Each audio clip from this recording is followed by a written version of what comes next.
Bismillahirrahmanirrahim. Assalamualaikum warahmatullahi wabarakatuh.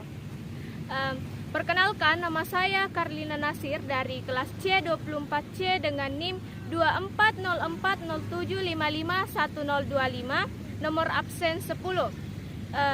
Saya merupakan mahasiswa dari Universitas Negeri Makassar, Fakultas Ilmu Pendidikan, program studi Pendidikan Guru Sekolah Dasar, atau bisa disingkat dengan PGSD. Di sini saya akan membahas materi tentang perkembangan peserta didik.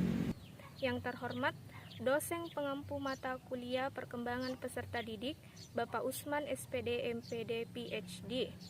Materi yang akan saya bahas pada kali ini yaitu pengantar perkembangan dan pertumbuhan peserta didik.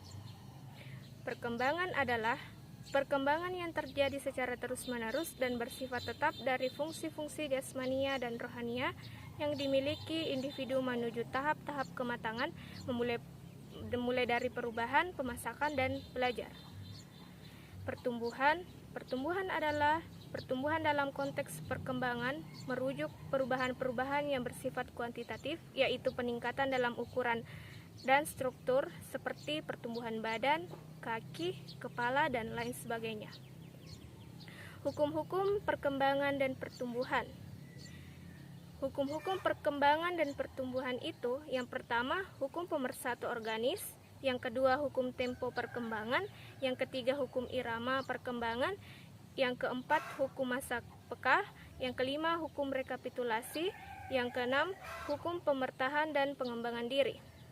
Fase-fase perkembangan dan pertumbuhan. Yang pertama, fase anak kecil atau masa bermain. Yang kedua, fase anak sekolah atau belajar. Yang ketiga, fase remaja atau pubertas. Faktor-faktor yang mempengaruhi perkembangan dan pertumbuhan peserta didik. Yang pertama, faktor internal, yaitu kecerdasan, bakat, dan keterkaitan kecerdasan, bakat, dan prestasi. Yang kedua, faktor eksternal, yaitu kesehatan dan nutrisi, peran keluarga, dan faktor lingkungan. Baik, materi selanjutnya yang akan saya bahas yaitu teori-teori perkembangan peserta didik. Teori-teori perkembangan peserta didik. Teori perkembangan adalah teori yang memfokuskan kepada perubahan-perubahan dan perkembangan struktur jasmani, perilaku, dan fungsi mental manusia dalam berbagai tahap kehidupannya, mulai dari konsepsi hingga menjelang kematian. Teori perkembangan sangat mempengaruhi perkembangan diri seorang individu. Kalau baik perkembangan, baiklah individu tersebut.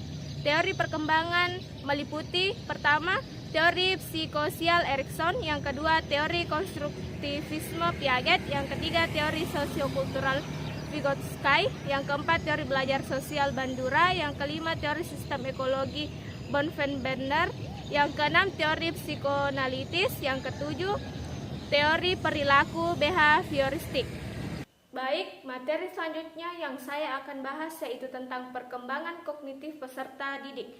Adapun pengertian perkembangan kognitif yaitu perkembangan kognitif adalah salah satu aspek perkembangan manusia yang berkaitan dengan pengertian atau pengetahuan, yaitu semua proses psikologis yang berkaitan dengan bagaimana individu mempelajari dan memikirkan lingkungannya.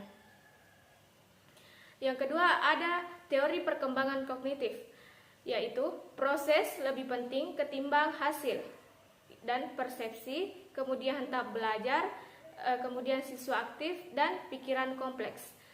Level perkembangan kognitif yaitu mengingat dan memahami, mengaplikasikan sesuatu, dan evaluasi. Kemampuan kognitif pada anak usia 6-9 tahun. Perkembangan kognitif pada anak usia umur 6 tahun, yaitu anak bisa mengatakan berapa umurnya dan anak mulai memahami konsep waktu seperti membaca jam. Perkembangan kognitif pada anak usia 7 tahun, yaitu anak memahami konsep waktu dengan cukup baik, misalnya mengerti arti detik, menit, jam, hari, minggu, bulan, hingga tahun. Perkembangan kognitif anak usia 8 tahun, yaitu anak sudah cukup mahir memecahkan persoalan matematika seperti penambahan, pengurangan, perkalian, hingga pembagian. Perkembangan kognitif anak usia 9 tahun, yaitu anak sudah lebih mahir untuk melakukan perhitungan matematika 2 digit, misalnya melakukan penambahan, pengurangan, perkalian, atau pembagian dari 2 digit angka. Perkembangan kognitif anak menginjak usia 10-12 tahun, anak-anak hampir memasuki masa remaja ini sudah memiliki keterampilan bahasa dan kemampuan kognitif untuk mengumpulkan informasi dan merumuskan pendapat serta pemikiran yang terorganisir dengan baik. Materi selanjutnya yang saya akan bahas yaitu materi keempat tentang perkembangan sosial dan emosional pada anak. Perkembangan sosial dan emosional pada anak adalah proses berkembangnya anak dalam membangun hubungan dekat dengan orang dewasa ataupun dengan teman sebayanya. Ia mengatur dan mengekspresikan emosi dengan sosial dan budaya yang ada di sekitar mereka. Adapun tahapan perkembangan sosial dan emosional pada anak, yaitu yang pertama, bayi 2 bulan, bayi cenderung menangis untuk mendapatkan keinginannya.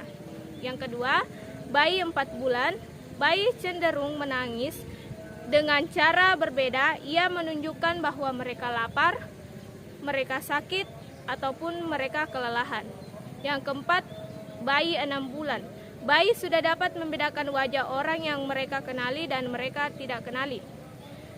Yang keempat, ada anak berusia 2 tahun. Anak menunjukkan beragam emosi dan belum mampu mengendalikan emosinya. Yang kelima, anak berusia 5-6 tahun. Anak mulai aktif bersosialisasi terhadap orang-orang yang ada di sekitaran mereka. Adapun faktor perkembangan sosial dan emosional pada anak, yaitu yang pertama, faktor hereditas. Faktor hereditas ini seperti bakat, sifat-sifat keturunan. Yang kedua, faktor lingkungan seperti sikap, kepribadian, pengembangan kemampuan anak. Yang ketiga, ada faktor gadget seperti kehilangan fokus, cemas, gelisah, menangis, ataupun marah. Materi selanjutnya yang saya akan bahas yaitu tentang perkembangan bahasa kepada anak. Adapun pengertian bahasa, bahasa adalah alat komunikasi yang memungkinkan manusia menyampaikan pikiran dan emosi mereka. Dalam proses belajar, anak-anak berinteraksi di berbagai lingkungan seperti rumah, sekolah, dan maupun masyarakat.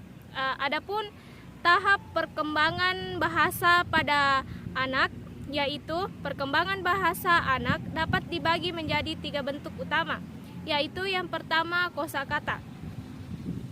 Sejak usia 1 tahun, anak mulai mengembangkan kosakata seiring dengan interaksi mereka dengan lingkungan mereka. Yang kedua, ada sintastik. Sintastik ini merupakan menyusun kalimat dengan baik berdasarkan contoh yang didengar dari lingkungan mereka. Yang ketiga, ada semantik. Semantik yaitu anak mulai menggunakan kata-kata sesuai dengan tujuan mereka. Baik, materi selanjutnya yaitu perkembangan moral dan etika anak. Pengertian perkembangan moral dan etika anak adalah perkembangan moral dan etika pada anak merupakan proses di mana anak-anak belajar membedakan antara benar dan salah, serta memahami dan menerapkan prinsip-prinsip moral dan etika dalam interaksi mereka dengan orang lain. Tahapan perkembangan moral pada anak menurut teori Piaget. Jean Piaget membagi perkembangan moral menjadi 2 tahap utama, yaitu tahap heteronom, yaitu anak-anak menganggap aturan sebagai hal yang mutlak dan tidak dapat diubah. Yang kedua, ada tahap otonom. Anak mulai menyadari bahwa aturan dapat dinegosiasikan dan dibentuk oleh konsensus. Adapun faktor-faktor yang mempengaruhi perkembangan moral dan etika pada anak. Yang pertama, faktor interpersonal, yang kedua faktor intrapersonal, dan yang ketiga faktor lingkungan.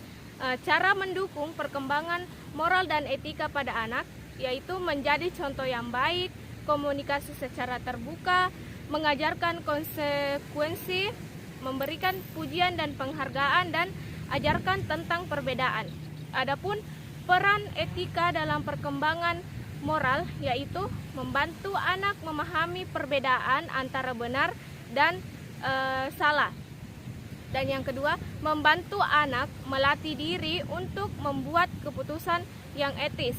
Yang ketiga, membantu anak mengembangkan rasa tanggung jawab sosial.